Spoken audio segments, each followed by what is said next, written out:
வணக்கம்.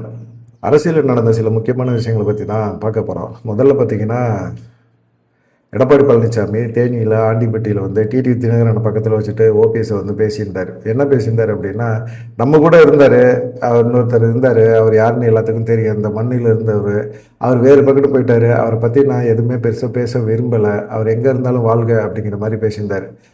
ஓபிஎஸ் வந்து அவர் விருப்பப்பட்டு திமுகவுக்கு போனாரா, இல்லை எடப்பாடி பழனிசாமிக்கு துரோகம் செஞ்சுட்டு போனாரா, அதிமுகவில் சேரணும்னு சொல்லிட்டு தான் அவர் பயங்கரமாக போராடினார். அது எல்லாத்துக்குமே தெரியும். எந்த சூழ்நிலையிலையும் யார் மூலமாகவும் நான் ஓபிஎஸை வந்து கட்சிக்குள்ளே சேர்க்க மாட்டேன்னு சொன்னார். டிடிவி தினகரனையும் சேர்க்க மாட்டேன்னாரு, சசிகலாவையும் சேர்க்க மாட்டேன்னாரு. இப்படி எல்லாத்தையுமே, செங்கோட்டையனையும் வெளியேற்றிட்டாரு. இப்படி எல்லாத்தையுமே வந்து வெளியேற்றி விட்டுட்டாரு. வெளியேற்றின பிறகு இப்போ அவர் வந்து என்னவோ ஓபிஎஸ் வந்து திமுக சைடு போன மாதிரியும், இவர் வந்து எங்க இருந்தாலும் வாழ்க அப்படின்னு பெரிய மனசு பண்ணி அவர் வாழ்த்துற மாதிரியுமே நேற்று பேசியிருந்தார். இதெல்லாம் பார்க்கும்போது என்னடா இது, இந்த சம்பவம் நடந்த சம்பவம் எதுவுமே அவருக்கு வந்து தெரியாதா, என்ன வந்து இப்படி பேசுறாரு எடப்பாடி பழனிசாமி அப்படின்னு. ஆனால் அங்கே டிடிவி தினகரன் கூட இல்லை அப்படின்னா எடப்பாடி பழனிசாமியை அவ்வளோ தைரியமாக அங்கே பேசவே முடியாது. ஏன்னா தெரியும் அவருக்கு, டிடிவி தினகரனை பக்கத்தில் வச்சுட்டு தான் பேசுகிறாரு, அந்த மாதிரி வார்த்தைகள் எல்லாம் சொல்கிறாரு. டிடிவி தினகரனுக்கு அந்த உண்மை என்னன்னு தெரியும். இன்றைக்கி வேறு சூழ்நிலை சரியில்லை, சந்தர்ப்பம் சரியில்லை, பாஜக கொடுத்த நெருக்கடி அழுத்தம் அப்படிங்கிறதுனால தான் அவரும் வந்து என்ன செஞ்சிட்டாரு, எடப்பாடி பழனிசாமி சொல்கிறத ஒன்றும் இல்லை அப்படின்னு நின்றுட்டு கேட்டுக்கிட்டு இருந்தார். சரி, இது சம்மந்தமாக ஓபிஎஸ் பதில் சொல்லணும்ல. ஏன்னா இப்போ இன்றைக்கி வந்து முதலமைச்சர் ஸ்டாலின் வந்து அங்கே போகிறாரு. அங்கே கண்டிப்பாக பிரச்சாரம் பண்ணும்போது இந்த விஷயத்தை சம்மந்தமாக பேசுவார். இது ஓபிஎஸும் சரி, இப்போ தேனி எம்பியாக இருக்க தங்கத்தமிழ் செல்வனும் சரி, அங்கே வந்து அவங்க வந்து ஸ்டேஜ் பொதுக்கூட்ட மேடை அமைக்கிற பணியில் வந்து ரொம்ப செயல்பட்டுக்கிட்டு இருக்காங்க. அது சம்மந்தமாக வந்து ஓபிஎஸ்ட்ட இந்த கேள்வியை கேட்டாங்க. எடப்பாடி பழனிசாமி உங்களை பற்றி இப்படியெல்லாம் பேசியிருந்தாரு, அதை பற்றி என்ன நினைக்கிறீங்க அப்படின்லாம் கேட்கும்போது அவர் பேசிட்டு போகிறாரு. ஆண்டிப்பட்டி வந்து அதிமுகவோட கோட்டை தான், அது அம்மா இருந்த வரைக்கும் அது கோட்டை தான், நான் இருந்த வரைக்கும் அந்த இதில் வந்து வெற்றி பெறதுக்கு முயற்சி பண்ணிக்கிட்டு வெற்றியும் பெற்றேன். ஆனால் இனிமே இந்த தொகுதி தேனி மாவட்டம் அப்படிங்கிறது வந்து அதிமுகவோட கோட்டை அப்படிங்கிறதெல்லாம் தகர்ந்து போய் ரொம்ப நாள் ஆச்சு, ரொம்ப வருஷமாச்சு. அதெல்லாம் வந்து எடப்பாடி பழனிசாமி கடவுளை கூட இனிமேல் நினைக்க முடியாது.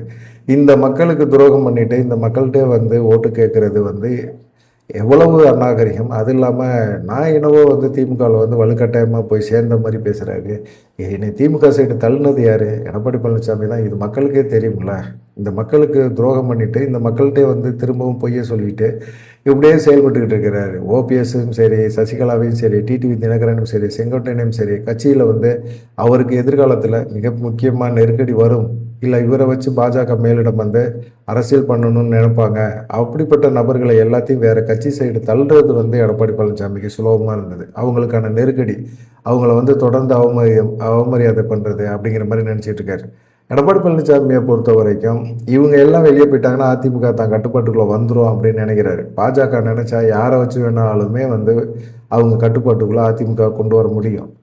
வேலுமணியை வச்சு கூட, தங்கமணியை வச்சு கூட, ஜெயக்குமாரை வச்சு கூட அவங்க கண்டிப்பாக கொண்டு வர முடியும் அப்படிங்கிறதுல தான் தெளிவாக இருக்கிறாங்க. ஆனால் வந்து இந்த தேனி மாவட்டம் வந்து அதிமுகவோட கோட்டை அப்படிங்கிறது பேசியிருந்தார்ல, அந்த விஷயம் சம்மந்தமாக ஓபிஎஸ் என்ன சொன்னார் அப்படின்னு பார்த்தீங்கன்னா, அதெல்லாம் கோட்டையெல்லாம் கிடையாதுங்க, அதெல்லாம் ரொம்ப வருஷமாச்சுங்க கோட்டையெல்லாம் மாறி.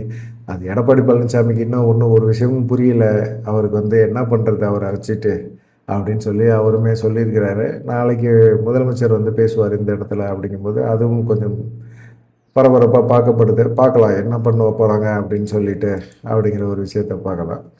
ரெண்டாவது மிக முக்கியமான பார்த்தீங்கன்னா எடப்பாடி பழனிசாமி தொகுதியில் அவர் போட்டி போடுறாரு. அதில் வந்து தவேக வேட்பாளர் அருண்குமார், இவரை வந்து கடத்திட்டாங்க. இவர் திட்டம் போட்டு தான் வந்து இவர் அருண்குமாரை வந்து தவேக சைடு எடப்பாடி பழனிசாமி டீம் வந்து அனுப்பியிருக்கு அப்படிங்கிற மாதிரி சொல்கிறாங்க. இவங்க தான் வந்து தவேகாவில் வந்து என்ன நினச்சிட்டாங்க, தேர்தல் நெருக்கத்தில் அதிமுகவில் வந்து நிறைய பேர் வந்து சேர்றாங்க அப்படிங்கிற மாதிரியும், செங்கோட்டையனை வந்து தான் அந்த சைடு பொறுப்பாளர் அப்படிங்கும்போது செங்கோட்டையனை வந்து அதிமுகக்காரங்க அப்படின்னு சொல்லி ஈஸியாக ஏமாற்றிட முடியும் அப்படிங்கிற மாதிரி ஒரு எண்ணத்துலையும் கொண்டு வந்துட்டாங்க. செங்கோட்டையன் நம்பிட்டார். அது அயோத்திப்பட்டினத்தில் இருக்கிறவர், வீராணத்தை சேர்ந்தவர் அவர் அருண்குமார். அப்படிப்பட்ட நபருக்கு எப்படி வந்து சீட்டு வந்து எடப்பாடி பழனிசாமி கொடுத்தாரு அப்படிங்கிற ஒரு கொஸ்டின் வந்தது. ஏன்னு கேட்டிங்கன்னா, அதிமுகவில் வந்து இளம்பெண் பாசறையில் வந்து இணைச்செயலாளராக பணியாற்றிட்டு இருந்தவர் தான் அருண்குமார். அப்புறமா திமுக சைடு போனார். திமுக சைடு போயிட்டு அப்புறமா திரும்பவும் தாவேகா சைடு வந்தார். ஏற்காடு தொகுதியை சேர்ந்தவர். இவருக்கு எப்படி எடப்பாடி பழனிசாமி தொகுதியில் எடப்பாடியில் வந்து இவருக்கு வந்து சீட்டு கொடுத்தாங்க? இதெல்லாம் பக்கா பிளான் பண்ணியிருக்காரு எடப்பாடி பழனிசாமி அப்படிங்கிற மாதிரி தான் இருக்குது. தாவேக்கால சீட்டு வாங்கினவரை நீங்கள் எப்படி வந்து வேட்புமனு தாக்கல் பண்ணும்போதே குளறுபடி பண்ணிட்டாரு, மறுபரிசீலனை பண்ணுற இடத்துல பாத்ரூம் போயிட்டு வரேன்னு போனவரை ஆளை காணோம். இது வரைக்கும் எங்கே இருக்கிறாருன்னே தெரியல. திட்டம் போட்டு எடப்பாடி பழனிசாமி எங்கள் வேட்பாளரை கடத்திட்டாரு, நாங்கள் வந்து இதை சும்மா வேடிக்கை பார்த்துட்டுலாம் இருக்க மாட்டோம் அப்படிங்கிற மாதிரி தாவேக்காவினர் வந்து பயங்கரமாக இதாகிட்டாங்க.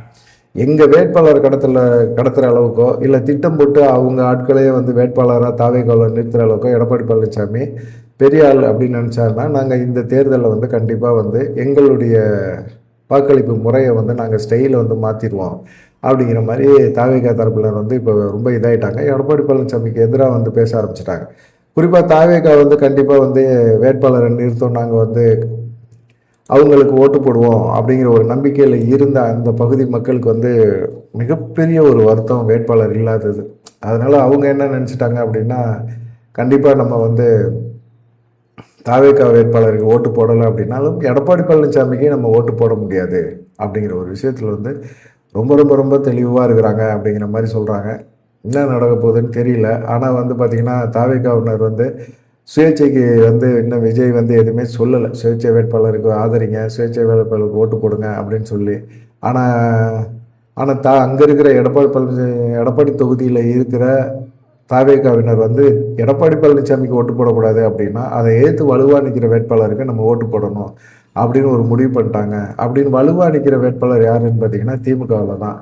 அப்போ திமுகவுக்கு நம்ம ஓட்டு போடுவோம் அப்படிங்கிற ஒரு மாதிரி எடப்பாடி பழனிசாமி தொகுதியில் இருக்கிற தாவேக்காவினர் ஒரு ஆலோசனை பண்ணி அவங்க ஒரு முடிவு எடுத்து கண்டிப்பாக நம்ம வந்து எடப்பாடி பழனிசாமியை தோற்கடிக்கணும்னா திமுகவுக்கு தான் ஓட்டு போட்டணும் அப்படிங்கிற ஒரு முடிவுக்கு வந்திருக்கிறாங்க அப்படிங்கிற மாதிரி இருக்குது. நம்ம உங்கள் தலைவர் தான் திமுக வந்து தீய சக்தின்னு சொல்கிறாரு, திமுகவை எதிர்த்து போட்டி போடணும்னு சொல்கிறாரு. அப்படிப்பட்ட சூழ்நிலையில் நீங்கள் திமுகவை ஆதரிக்கிறோம், திமுக வேட்பாளர்களுக்கு ஓட்டு போட போகிறோம் அப்படின்னு பேசுகிறீங்களே, இது நல்லாவா இருக்குது அப்படிங்கிற ஒரு கேள்வியை வந்து அதிமுக தரப்புலையும் வைக்கிறாங்க. ஆனால் நீங்கள் கடத்துனீங்கல்ல, இதை விட துரோகம், பெரிய துரோகம் என்ன இருக்குது? எங்கள் வேட்பாளரை கடத்துறது அளவுக்கு நீங்கள் இதாகிட்டீங்க.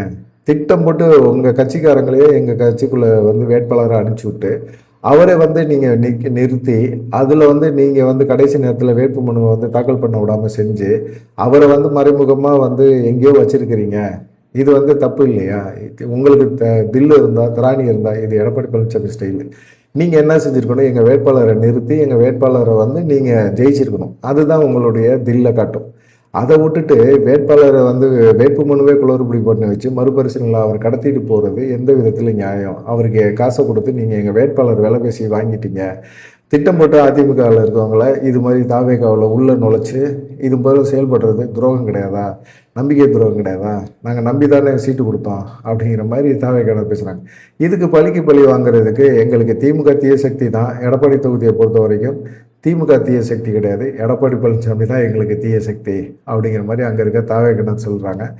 இப்போ எடப்பாடி பழனிசாமி நிற்க போகிற எடப்பாடி தொகுதியில் தாவேக்கானர் வந்து திமுக ஓட்டு போட போகிறாங்க அப்படிங்கிற ஒரு தகவல் இருக்குல்ல, இந்த தகவல் பரபரப்பாக இருக்குது அரசியல் வட்டாரத்தில் அப்படின்னு சொல்கிறாங்க. உங்களுடைய கருத்து என்ன அப்படிங்கிறத மறக்காமல் கமெண்ட் பண்ணுங்கள். இந்த ரெண்டு விஷயங்களை பற்றி தான், ஓபிஎஸை பற்றி எடப்பாடி பழனிசாமி பேசினது, எடப்பாடி தொகுதியில் தாவேக்கானர் வந்து எடுத்திருக்கிற இந்த ஒரு முடிவு, இந்த ரெண்டு விஷயங்களை பற்றி உங்களுடைய கருத்து என்ன அப்படிங்கிறத மறக்காமல் கமெண்ட் பண்ணுங்கள்.